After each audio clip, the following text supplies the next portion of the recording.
नमस्कार। आर के खन्ना धार्मिक चैनल पर आप सबका प्यार से स्वागत है। आज मैं आपके लिए पाठ कर रही हूँ श्रीमद् देवी भागवत के चौथे स्कंद से कंस के द्वारा मारे जाने वाले देवकी के 6 बालकों के पूर्व जन्म की कथा तथा देवताओं और दानवों के अंशावतार का वर्णन। इससे आपको ये भी ज्ञात होगा कि जो जल्दी मर जाते हैं या देवकी के 6 पुत्र मरे तो वो किस लिए मरे। वो खाली अपने शाप से मुक्त होने के लिए जन्म लिया था उन्होंने और मुक्त होके चले गए। तो आइए मैं आपके लिए पाठ करती हूँ, सुने। जन्मेजय ने पूछा, दादाजी उस बालक ने पूर्व जन्म में कौन ऐसा पाप किया था जिसके परिणाम स्वरूप वह उत्पन्न होते ही दुराचारी कंस के हाथ मृत्यु के मुख में चला गया। मुनिवर नारद जी भी जो परम ज्ञानी धर्मपरायण एवं प्रधान ब्रह्मवेत्ता थे, फिर वे ऐसा पाप क्यों कर बैठे। स्वयं पाप करने वाला और कहकर पाप कराने वाला दोनों समान पापी होते हैं, ऐसा विज्ञजनों का कथन है। तो फिर नारद मुनि ने दुराचारी कंस को इस घोर पाप कर्म में प्रवृत्त होने के लिए क्यों प्रेरणा की, इस विषय में मुझे महान संदेह हो रहा है। अतः आप यह बताने की कृपा करें कि किस कर्म विपाक से बालक की तुरंत मृत्यु हो गई। व्यास जी कहते हैं, नारद जी की झूठ बोलने में कभी प्रवृत्ति नहीं होती। वे बड़े सत्यभाषी एवं पुण्यात्मा पुरुष हैं। देवताओं के कार्य साधन में वे सदा संलग्न रहते हैं। इसी से उत्पन्न होते ही उन्होंने देवकी के 6 पुत्रों को मरवा डाला। वे मरणशील बालक षडगर्भ नामक देवता थे। शाप के कारण उनका निधन निश्चित था, अतएव वे मर गए। राजन, उनके शाप का कारण भी कहता हूँ, सुनो। स्वाम्भुव मनवंतर की बात है। ये 6 मुनिवर मरीचि के महान बलशाली पुत्र थे। मरीचि की ओरणा नामक पत्नी के गर्भ से इनका जन्म हुआ था। ये धर्मशास्त्र के प्रकांड विद्वान थे। एक समय की बात है, ब्रह्मा जी की किसी बात को देखकर इन मरीच कुमारों को हंसी आ गई। तब ब्रह्मा जी ने इन्हें शाप दे दिया, तुम यहाँ रहने योग्य नहीं हो, धरातल पर जाकर दैत्य योनि में जन्म धारण करो। राजन, वे ही षडगर्भ कालनेमी नामक दैत्य के पुत्र हुए थे। अगले जन्म में हिरण्यकश्यप के पुत्र बनकर इन्हें जगत में आना पड़ा था, परंतु इनका पूर्व ज्ञान अभी बना हुआ था। अतः पूर्व जन्म के शाप से भयभीत होकर उस जन्म में ये शांतिपूर्वक सावधानी के साथ तपस्या करने लगे। तब इन षडगर्भ पर प्रसन्न होकर ब्रह्मा जी वर देने को प्रस्तुत हो गए। ब्रह्मा जी बोले, महाभागों, तुम मेरे कृपा पात्र पौत्र हो। पूर्व काल में मैंने तुम्हें शाप दे दिया था, किंतु अब मैं तुम पर प्रसन्न हूँ, तुम अभीष्ट वर मांग लो। व्यास जी कहते हैं, ब्रह्मा जी के वचन सुनकर षडगर्भों का मन प्रसन्नता से भर गया। वे अपना कार्य सिद्ध करने में तत्पर तो थे ही, अतः सबने अपना अभिलषित वर मांग लिया। षडगर्भों ने कहा, पितामह ब्रह्मा जी, यदि आप प्रसन्न हैं तो हमें यथेष्ट वर देने की कृपा करें। हमारी चाह यह है कि जितने देवता, मानव, मोहरग, गंधर्व और सिद्धेश्वर हैं, उन सब से हम अवध्य हो जाएं, उनमें से कोई भी हमें ना मार सके। व्यास जी कहते हैं, तब ब्रह्मा जी ने षडगर्भों से कहा, तुम्हारी ये सभी अभिलाषाएं पूर्ण होंगी। महाभागों, अब तुम जा सकते हो। मेरी वाणी अमोघ है, इसमें संशय नहीं करना है। राजन, जब ब्रह्मा जी ने षडगर्भों को वर दे दिया तब वे अत्यंत प्रसन्नता से खिल उठे, किंतु हिरण्यकश्यप उनके व्यवहार से जलने लगा। उसने कुपित होकर कहा, पुत्रों, तुमने मुझको छोड़कर ब्रह्मा को प्रसन्न करने की चेष्टा की।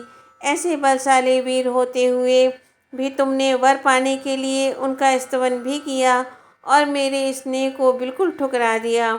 इसके फलस्वरूप अब मैं तुम्हारा त्याग कर देता हूँ। तुम पाताल में चले जाओ। अब तक षडगर्भ नाम से तुम जगत में विख्यात रहे, किंतु अब पाताल में जाकर नींद के वशीभूत हो बहुत वर्षों तक सोए पड़े रहो। इसके बाद प्रतिवर्ष बारी बारी से तुम्हें देवकी के गर्भ में जन्म लेना होगा। तुम्हारा पिता कालनेमी उस समय कंस नाम से प्रसिद्ध होगा और उत्पन्न होते ही तुम उसी कंस के हाथों मार दिए जाओगे। व्यास जी कहते हैं, हिरण्यकश्यपु के यूं शाप देने के कारण ही षट गर्भों का बार बार देवकी के गर्भ में आना आरंभ हो गया। शापानुसार वे 6 बालक मार डाले गए। 7वीं बार शेष जी अपने अंश से देवकी के गर्भ में पधारे। संयोगवश उस गर्भ का श्राव हो गया। योग माया ने बलपूर्वक उस गर्भ को खींचकर रोहिणी के गर्भ में स्थापित कर दिया। 5 महीने पर यह गर्भ गिर गया। यह बात सबको विदित हो गई। देवकी का गर्भपात हो गया, यह बात कंस को भी ज्ञात हो गई। यह समाचार उस दुरात्मा के लिए बड़ा ही सुखप्रद था। सुनकर वह आनंद में भर गया। देवकी के 8वें गर्भ में स्वयं भगवान पधारे। देवताओं का कार्य सिद्ध करना एवं भूमि का भार उतारना उनके पदार्पण का प्रधान प्रयोजन था। जन्मेजय ने कहा, मुनिवर, वसुदेव जी कश्यप जी के अंश हैं। इन्हीं के यहाँ भगवान शेष एवं श्री विष्णु अपने अंश से प्रकट हुए थे। इस प्रसंग का वर्णन तो आप कर चुके। अब पृथ्वी के प्रार्थना करने पर उसका भार दूर करने के लिए देवताओं के जो अन्य अवतार हुए थे उन्हें भी बताने की कृपा करें। व्यास जी कहते हैं, जो जो देवता एवं दानव अपने अपने अंश से धरातल पर विख्यात हो चुके हैं, उन सब का वृत्तांत संक्षेप रूप से मैं कहता हूँ, सुनो। वसुदेव जी कश्यप के अंश से और देवकी अदिति के अंश से प्रकट थीं। बलदेव जी शेषनाग के अंश थे। इन सब के प्रकट हो जाने पर जिन धर्मनंदन नारायण की बात कही जा चुकी है, वे ही श्रीमान स्वयं भगवान श्री कृष्ण बनकर पधारे। मुनिवर नारायण के श्री कृष्ण रूप में प्रकट हो जाने पर उनके छोटे भाई जो नर हैं, वे अर्जुन बनकर आ गए। धर्म के अंश युधिष्ठिर, वायु के अंश भीमसेन तथा अश्विनी कुमारों के अंश महाबली नकुल एवं सहदेव कहे गए हैं। कर्ण को सूर्य का अंश बताया जाता है। विदुर जी धर्म के अंश से प्रकट हुए थे। द्रोणाचार्य बृहस्पति के अंश से और अश्वत्थामा रुद्र के अंश से उत्पन्न थे। बुद्धजन बतलाते हैं कि स्वयं समुद्र शांतनु बने थे और गंगा उनकी पत्नी रहीं। पुराण प्रसिद्ध गंधर्वराज देवक बनकर धराधाम को सुशोभित हो कर रहे थे। भीष्म पितामह को वसु तथा राजा विराट को मरुदगण का अंश कहा जाता है। अरिष्टनेमि का पुत्र जो हंस था, वही जगत में आकर धृतराष्ट्र नाम से प्रसिद्ध हुआ। कृपाचार्य को किसी एक मरुदगण का अंश और कृतवर्मा को किसी दूसरे मरुदगण का अंश बताया जाता है। राजन, दुर्योधन को कली का अंश और शकुनी को द्वापर का अंश समझो।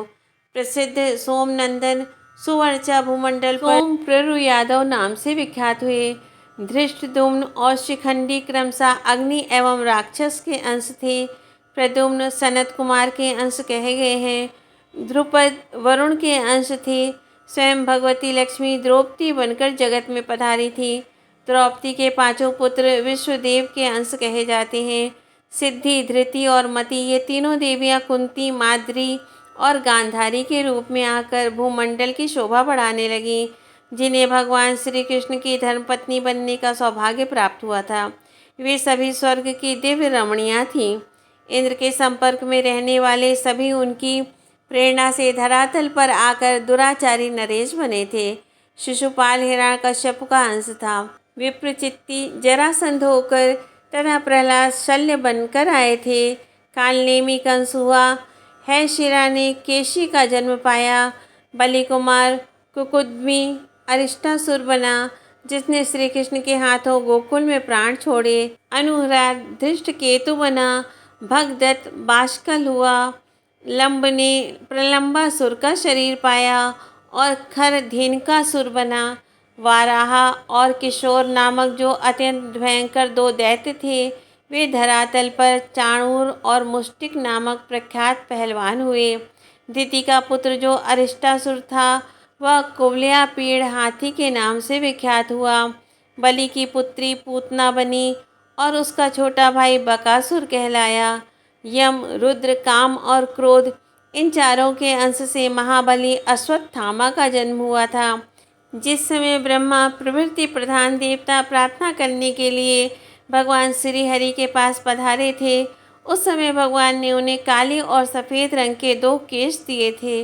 तदंतर पृथ्वी को भार मुक्त करने के लिए उस काले केश से भगवान श्री कृष्ण और सफ़ेद बाल से महाभाग श्री बलराम जी का प्राकट्य हो गया। जो पुरुष भक्ति भाव पूर्वक इस अंशावतरण के प्रसंग को सुनता है वह संपूर्ण पापों से छुटकारा पाकर अपने बंधु बांधवों के साथ आनंद का भागी होता है।